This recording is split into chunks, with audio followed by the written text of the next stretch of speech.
Well, we've heard the reaction from cable news pundits and news anchors and The View. We haven't heard from the most esteemed political analysts in the country yet, and that would be the late-night TV hosts. So here is, we'll start with Stephen Colbert giving his take on the election results. I'm your host, Stephen Colbert.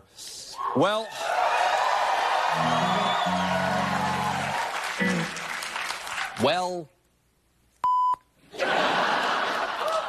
it happened again. After a bizarre and vicious campaign fueled by a desperate need not to go to jail, Donald Trump has won the 2024 election.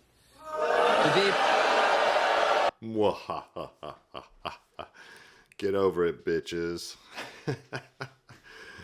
Oh, it's a few days after. It's a Friday night here. By the time you hear this, it'll be a couple days later, but I'm having drinks, guys. And I'm just watching the liberal tears flow. I'm watching this. I'm mining salt. The salt must flow. And Matt Walsh is great at commenting on this. So we're on Matt Walsh's show on YouTube, and he's taking the mick out of the late night so-called comedians who are just so upset about Donald Trump winning the popular and electoral vote in the latest election in 2024. And let's see what they have to say. Let's see what Matt Walsh has to say, because I think it's going to be interesting. It's almost like you rehearsed that. The deep shock and sense of loss is enormous. Okay, but let's look at the bright side. This way, at least there'll be a peaceful transfer of power. Mike Pence, ollie ollie oxen free. All day yesterday, I was walking around proudly wearing my I voted sticker. Today, I wore my I am questioning my fundamental belief in the goodness of humanity sticker. Jesus Christ, I didn't want to interrupt so soon, but these liberals are so insufferable. They're just so good. They just want the best, I'm just such a good person. I'm virtuous. I want to help everybody. I want to heal the world. I want to do all those things. Believe me, I know all about it. I don't know if I've told you guys before. Actually, I have. But my entire family are a bunch of libtards, liberals, leftists, progressives, whatever you want to call them. And they're insufferable. We can't even talk politics anymore. We've got an agreement not to talk, which is fine, about politics. But since when did late night hosts, when did this happen? That they commented and had a stance, a position on the current political climate? Now, excuse me for reminiscing. I'm old enough to remember Johnny Carson. Yeah. And, of course, Jay Leno, and, what's his face? I'm thinking of David Letterman and all that. And, yeah, it just wasn't a thing. They might make fun of whoever the current politicians were. Obviously, that's their job. But to really have a position and to be upset when somebody was elected, no. Yeah, they give those out. They give those out at the bake sale. Right outside. Now, as a late-night host, people often say to me, come on, part of you's got to want Trump to win because he gives you so much material to work with. No. No one tells the guy who cleans the bathroom, wow, you must love it when someone has explosive diarrhea. There's so much material for you to work with. Come on. Now, I'm sorry to interrupt. That is just pathetic. Has Stephen Colbert always been this bad? Let me know in the comments. You understand that? That good? I wish, you wish, so many of us wish this hadn't happened, but that is not for us to decide. This is a democracy. That's democracy with a capital duh. And in this democracy, the majority has spoken, and they said they don't care that much about democracy. Ooh. Yeah, and Stephen Colbert and the other late-night hosts don't care much about you who voted for Trump. Fuck off, asshole. And I want to take a moment to congratulate Kamala Harris and Tim Walz on running an amazing 107-day campaign. Yes, what an amazing campaign. First of all, what a hilarious comedic monologue. What a great stand-up set from that guy. Just hilarious, great jokes. Amazing campaign. Absolutely amazing campaign. An amazing campaign that resulted in a devastating blowout loss. An amazing campaign where Kamala lost ground and lost votes in literally every county in the country. But that's an amazing campaign. It's like if somebody builds a bridge and the bridge is, let's say an engineer designs a bridge and then the bridge is built and they had the ribbon cutting ceremony and 90 cars are lined up to cross the bridge, and 3.5 minutes later the bridge collapses and sends the 90 cars tumbling into the river, and then Stephen Colbert shows up and says, wow, the engineer did an amazing job. That is do you guys remember? Let me know in the comments. Remember, what was it, a few years ago? The Diversity Bridge in Florida? There was some bridge over a road. It collapsed. There's videos of it on YouTube. It's amazing he mentions that.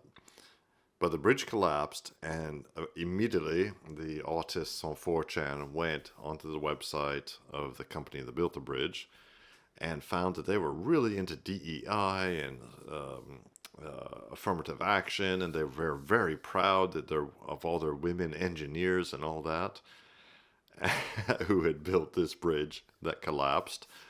And like within a day, the website was scrubbed of all that. Does anybody remember that? Let me know in the comments, and like and subscribe while you're at it. Amazing job. Really amazing. Look at this the amazing collapsible bridge. And I guess it is amazing in a certain way. I don't know, I've never seen a bridge collapse, but I guess like it is an amazing sight in a certain way. And Kamala's campaign in a certain way is amazing. I mean, it achieved an amazing defeat. There are zero bright spots in this case. You can't even look at this campaign, look at the election results if you're Kamala. There's not one single, even smaller thing you can look to and say, well, at least we had that, or at least we made some progress there, or, hey, we didn't win, but we did this and that and that. You can't even do that. Just losses across the board everywhere with everything. Amazing campaign. No. All right, let's skip forward to through this ad here. Here we go. Matt Walsh. So that was Colbert, and if you thought that was insufferable, just wait until you hear from Jimmy Kimmel. Oh, I can only imagine what Jimmy Kimmel's going to do. Let's be honest, it was a terrible night last night. It was a terrible night for women, for children, for the hundreds of thousands of hardworking immigrants who make this country go.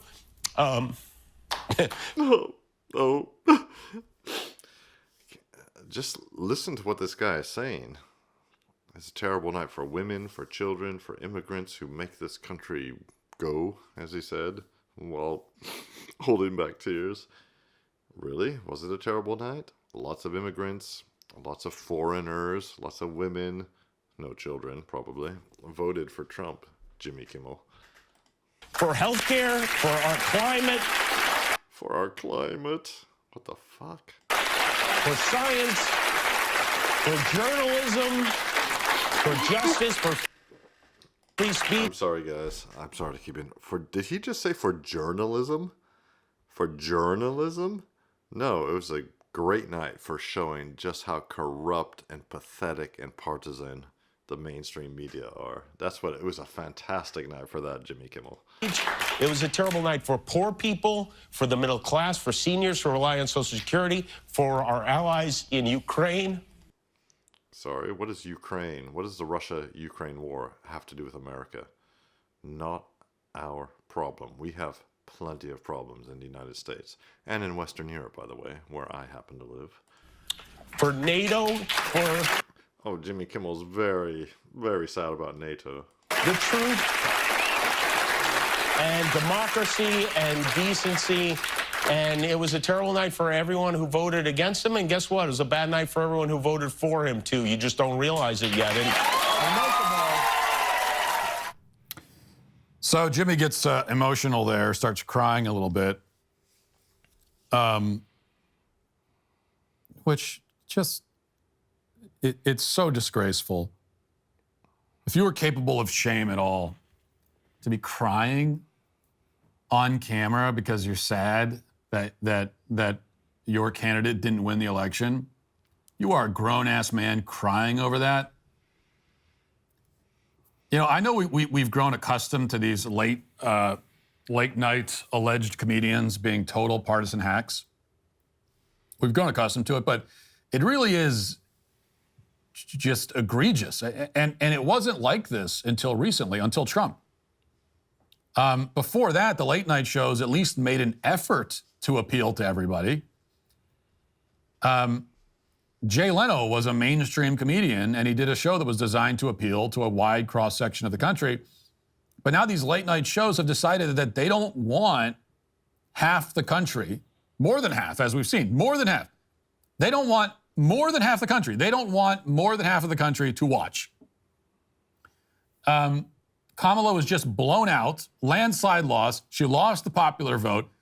The country overwhelmingly chose Trump, and the late-night shows are directly insulting and alienating the overwhelming majority, saying, we don't want you. So they've decided that they want to be irrelevant, and they are. And it's a kind of a remarkable decision. And one other thing too, and this is also something that is also new, though we're used to it by now. We kind of take it for granted, but having comedians, quote unquote, who give emotional monologues where there are no jokes being told, it was never like that before. You would never, ever see that until recently. Can confirm. It would never happen, and it shouldn't happen. Your job is to be funny, Jimmy. That's your job. I know you've never been funny, but it's your job to be. Your job is to tell jokes. That's the only reason your job exists. It's the only thing anyone wants to hear from you. This is like, it's like, you know, imagine you go to the symphony to watch a performance, but instead the musicians come out and decide to, you know, do a magic show or something. You might even like magic shows, but that's not, you didn't go to the symphony for that. That's not why you're there. You're not there for that. You didn't just go to watch these people do whatever they feel like doing in the moment. Well, yeah, very good point. Anyway, I think I'm going to do a few more of these videos in the aftermath of the 2024 blowout victory by Donald Trump, the Great White Hope, as Jesse Lee Peterson calls him. Because these guys are just, I mean, insufferable doesn't even begin to describe it.